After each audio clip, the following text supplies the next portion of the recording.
खान पान पैरान छूट गया, यो लंगड़ा हुआ समाज है सुनो। वाह, बहुत खूब। रिश्ते झीरम झीर हुए, गई शर्म और लिहाज सुनो। नमस्कार। आनंद क्लामेंस रिकॉर्डिंग स्टूडियो में आज मेरे साथ हैं दलबीर सिंह फूल। ये गांव लिसान से हैं। गांव लिसान पड़ता है हरियाणा के रेवाड़ी ज़िले में, और इनसे आज हम बातचीत करने जा रहे हैं रेडियो गायकी पर और हरियाणवी लेखन पर, क्योंकि इनके नाम से आप जान गए होंगे कि हरियाणा के लोक गायक हैं। रेडियो पर इनकी बहुत सारी रागनी आपने सुनी होंगी, और हरियाणवी में भी ये लीक से हटकर लिखते हैं। तो दलबीर सिंह जी, स्वागत है आपका। जी नमस्कार जी। तो सबसे पहले आपसे हम शुरुआत करते हैं हरियाणवी बोली को लेकर के। जी, यानी कि जैसे जैसे हमारा समय बदलता जा रहा है, बोली भी बदलती जा रही है। जैसे हमारी हिंदी भाषा में अंग्रेजी के शब्द आ गए, उर्दू के आ गए, दूसरी भाषाओं के आ गए। तो आप क्या समझते हैं कि हरियाणवी बोली में भी इसका कुछ प्रभाव आया है? जी बहुत, कुछ नहीं बहुत। जी, ये हमारी जो पाश्चात्य जो पश्चिम की आवाज़, जिसे हम अपनी हरियाणवी बोली में आथुना की आवाज़। जी, मुझे याद आया आपकी कविताएं हैं आथुना की हवा से, और अभी हाल ही में जो आपका संग्रह आ रहा है, लघु कविता संग्रह, बाप का होटल, तो उससे भी हम एक इसी बात के ऊपर पहुंचते हैं कि पहले कहते थे कि भी बाप का होटल है, खाई जा। मेरे ख्याल से ऐसा ही आपने उसमें कुछ दिया है, तो भी ये बदलाव की तरफ संकेत कर रहा है। पहले बाप का होटल में बच्चे खाते थे, और आज जो बच्चे हैं वो कमाई को लेकर के होटलों में जाते हैं। तो उसको लेकर के आप क्या कहना चाहेंगे? बोली को लेकर, भाषा को लेकर के, क्या वो होटलों से हमारी बोली को लेके आते हैं, भाषा को लेके आते हैं, या होटलों को हमारी हरियाणवी प्रभावित कर रही है? आप सर आपके सभी प्रश्नों का एक ही टेक और एक अंतरे में उत्तर देना चाहता हूँ। फिर तो ये तो सोने पे सुहागा हो जाएगा कि साथ साथ आप अपनी मतलब गायकी की वानगी भी दे देंगे, काव्य की वानगी भी दे देंगे, और जवाब भी दे देंगे। तो चलिए, स्वागत है आपका। खान पान पहरान बदल गया, जी जी। खान पान पहरान छूट गया, यो लंगड़ा हुआ समाज है सुनो। वाह, बहुत खूब। रिश्ते झीरम झीर हुए, गई शर्म और लिहाज सुनो। झीरम झीर का मतलब वो फट गए। हाँ। जी जी। तो सबसे पहले खान पान। जी। फास्ट फूड का असर कसूता, बनगी तोंद तंबूरा, इडली डोसा बर्गर समोसा, छोला और भटूरा, विस्की बियर सुल्फा गांजा, पीते भांगे धतूरा, दूध दही ना सी तेरा बड़ी, ना दिखे घी और बूरा। जी, पहले रागनियों में घी बूरा दूध दही की बात होती थी और दारू की बात होती थी, और आपने शब्द इस्तेमाल किया विस्की। तो जहाँ तक मैं समझता हूँ ये बोली के बदलाव की ही बात है। हाँ, कि हमारी हरियाणवी बोली ने विस्की तक के शब्द इसमें ले लिए हैं, और अब देखिए, और डिस्को तक के शब्द ले लिए हैं। जी, तो ये सब कुछ बोली बदल रही है, हमारी सभ्यता बदल रही है पाश्चात्य संस्कृति के प्रभाव से।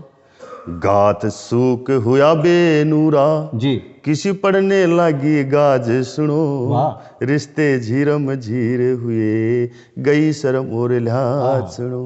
अब देखिए पैरान। जी, केश भेष ने शान देश की, लोगों कति बिगाड़ी, छोरी कंवारी डाठा मारे, ब्याही शीश उघाड़ी। वैसे एक बात है, आजकल की जो लड़कियां उनको डाठा का तो पता ही नहीं होगा।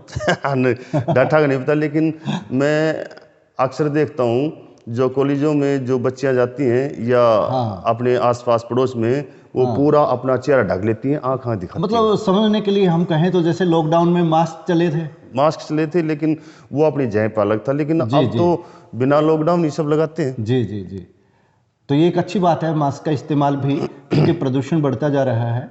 खैर, बातचीत हमारी चल रही थी गायकी के ऊपर, तो मैं आपसे जानना चाहूँगा, यानी कि हम आपसे जानना चाहेंगे कि आप रेडियो गायक के तौर पर क्या महसूस कर रहे हैं? क्या आज रेडियो जो है वो गायकों को चांस दे रहा है, अवसर दे रहा है?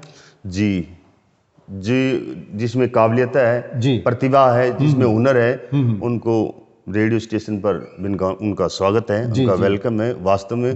लेकिन फर्क के वो लेते हैं। अच्छा। हाँ, आप तो टीवी के भी कलाकार हैं। जी, आपने बहुत काम किया है, तो अभी पिछले दिनों आप दूरदर्शन पे एक रिकॉर्डिंग में शामिल थे, वो कौन सी थी वो रिकॉर्डिंग, उसके बारे में? जनता टीवी में जी जी मैं गया था जी, जिनकी वो लेके गए थे मुझे। नहीं, आप दूरदर्शन पे भी गए हैं ना, कविताएं आपने प्रस्तुत की हैं। जी जी। चलिए, जनता टीवी वाला आपने जिक्र छेड़ दिया तो जनता टीवी के बारे में बता दीजिए। जनता टीवी पे मैं गया हूँ 3 4 5 बार भी गया जी, हूँ। 5 बार। हाँ, और ये आज तक में भी लेके गए हैं, क्योंकि जब हम बाहर जब प्रोग्राम करते हैं तो ये रेडियो स्टेशन से दूरदर्शन से आकाशवाणी से आते हैं जी। बाहर तो आप नेपाल तक भी गए हैं, और अपने देश में भोपाल में भी आपने काफ़ी धूम मचाई है, और हमारे दर्शक आपको जानते हैं, अच्छे से पहचानते भी हैं।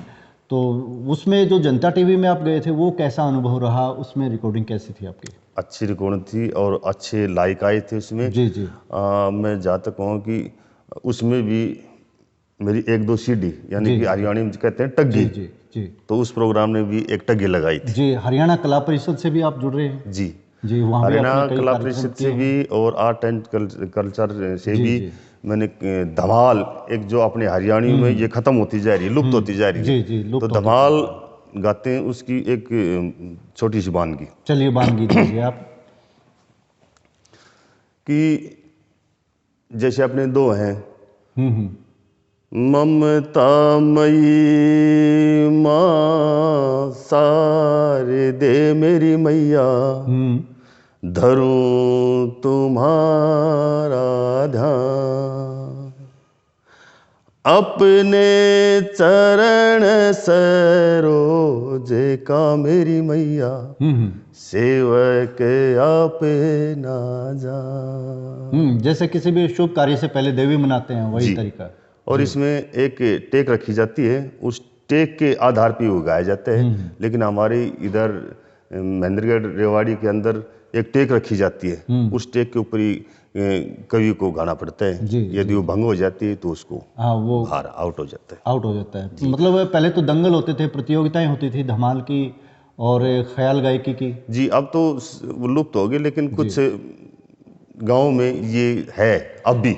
चलिए, खुशी की बात है कि आप लुप्त होती जो हमारी ये गायकी परंपरा है, इसको बचाने का एक प्रयास कर रहे हैं, और भी लोग आपसे प्रेरित होंगे। आप आज आनंद कला मंच रिकॉर्डिंग स्टूडियो में आए, इसके लिए आपका बहुत बहुत आभार, और कभी फिर समय मिला तो आपसे फिर बातचीत करेंगे। आपका शुक्रिया। आपका भी बहुत बहुत धन्यवाद, जो मुझे तुच्छ एक कवि को यहाँ अवसर दिया। आपका बहुत बहुत धन्यवाद। आप महान हैं, कभी कभी तुच्छ नहीं होता। कवि जो अपने मुख से निकाल देता है तो उसको लेकर के फिर समाज आगे बढ़ता है, राष्ट्र का हित होता है। और कहा भी है कि जहाँ ना पहुँचे रवि वहाँ पहुँच गए कवि। तो कभी कभी तुच्छ नहीं हो सकता, आप अपने आप को तुच्छ न समझिए। हम आपका शुक्रिया करते हैं, आप आनंद कला मंच रिकॉर्डिंग स्टूडियो में आए, आपका एक बार फिर से शुक्रिया। धन्यवाद। तो दर्शकों, ये थे कवि दलबीर सिंह फूल, हमारे साथ आज बातचीत के लिए स्टूडियो में उपस्थित हुए, तो हमने इनके साथ बातचीत की। विश्वास किया जा सकता है कि आपको इनके साथ की गई बातचीत पसंद आई होगी। आप वीडियो में हमारे साथ बने रहे, इसके लिए आपका भी शुक्रिया। धन्यवाद।